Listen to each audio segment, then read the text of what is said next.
and welcome to Business Arena on TVP World. I'm your host, Marie Casey. Join me for the latest business headlines of the day. Poland's wind energy sector is set for significant development as the government prepares to advance key legislation aimed at unlocking the industry's potential. The key issue addressed by the bill is lowering the minimum distance between wind turbines and residential buildings. Anticipated amendment to Poland's wind farm law is nearing completion and will soon be submitted to the Standing Committee of the Council of Ministers. The Polish government says the changes aim to address obstacles that have long hindered the development of onshore wind energy in the country.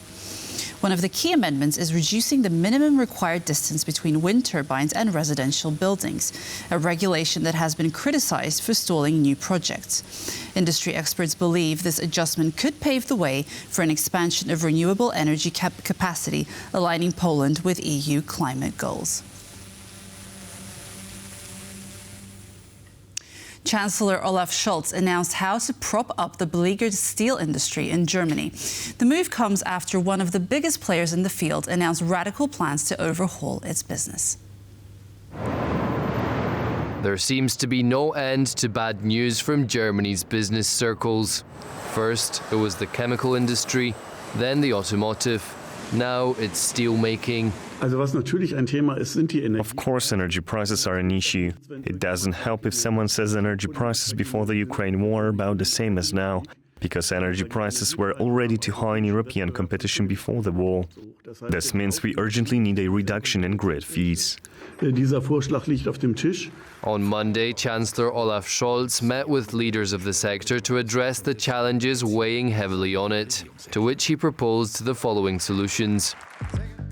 Extending state aid, which would allow working hours to be shortened during an economic downturn, capping the cost of electricity transmission, and ensuring these costs won't increase in 2025. But it may not be enough. The rout in the sector runs so deep that ThyssenKrupp, one of the biggest players, announced plans 2 weeks ago to cut its workforce by 40%, equivalent to 11,000 jobs by the end of the decade. This includes 5,000 layoffs, with another 6,000 employees to be relocated.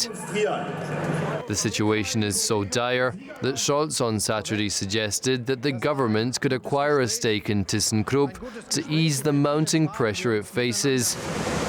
Earlier this year, the company sold a 20% stake to Czech billionaire Daniel Kretinsky's EP corporate group, who is reportedly looking to increase his share to 50%. Though this has faced resistance from a key stakeholder. It remains to be seen whether Berlin can cook up a scheme making the steel business profitable in Europe again. Monetary policy in Poland unexpectedly became a political issue at the weekend, with one of the presidential candidates taking a swing at the central bank's governor, Adam Glapiński. The comments were a rare public display of a simmering conflict between the ruling coalition and Glapiński, who was an appointee of the previous administration. Usually, monetary policy is not something discussed by politicians. This weekend, however, Adam Glapiński, the governor of the Polish National Bank, found himself under political fire. Mayor of Warsaw and presidential candidate Rafał Trzaskowski lashed out at the banker for his hawkish stance on interest rate cuts in Poland. I'm telling you, that's the end of the politicization and incompetence of the National Bank of Poland. The comments come on the back of a surprising pivot made by the governor last week, when he changed his stance on interest rate cuts in Poland, which are the second highest in Europe after Hungary and Romania. Glapiński said that the first cuts could be implemented in 2026, a notable change from a month ago, when he mentioned the possibility of the Polish Monetary Policy Council lowering them in the first half of 2025.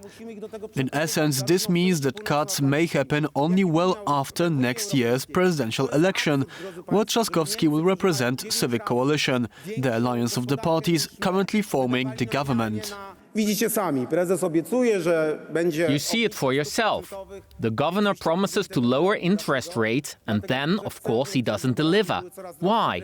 Because he wants more expensive credit before the elections. Because he wants to stop investment. The comments were an unusual display of discontent over the central bank's policy, which has been simmering in the ruling coalition. Politicians in the governing alliance have been mulling bringing Glapiński before the state tribunal for lowering interest rates before the 2023 parliamentary elections, when inflation was still running high. Last week, Piotr Pagonowski, one of the members of the central bank's board of directors, was detained by police and brought before a meeting of the parliamentary committee dealing with the potential illegal use of Pegasus spyware. This is one of the most contentious issues from the previous administration. Even though Pagonowski served then as the deputy head of the Polish counterintelligence agency, the bank still called the move a plot against the central bank's independence.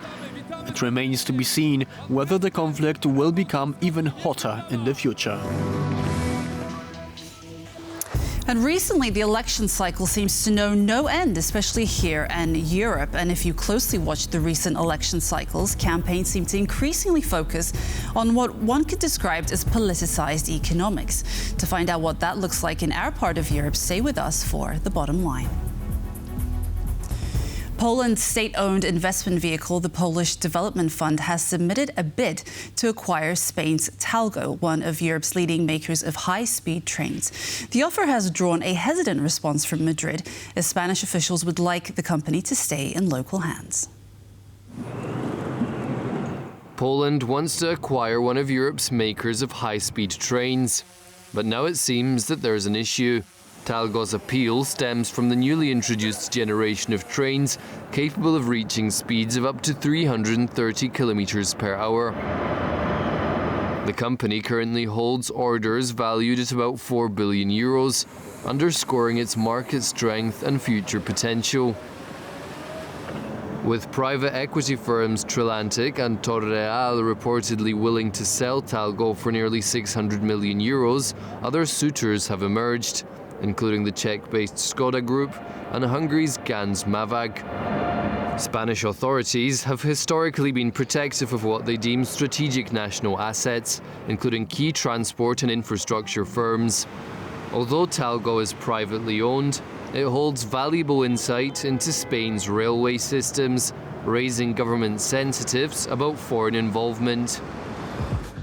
That's why Czech and Hungarian offers have already been rebuffed, and the government in Madrid is looking at a proposal from Spanish steel company Sidenor. But according to a story on the Polish website Business Insider, Sidenor is having trouble acquiring adequate financing.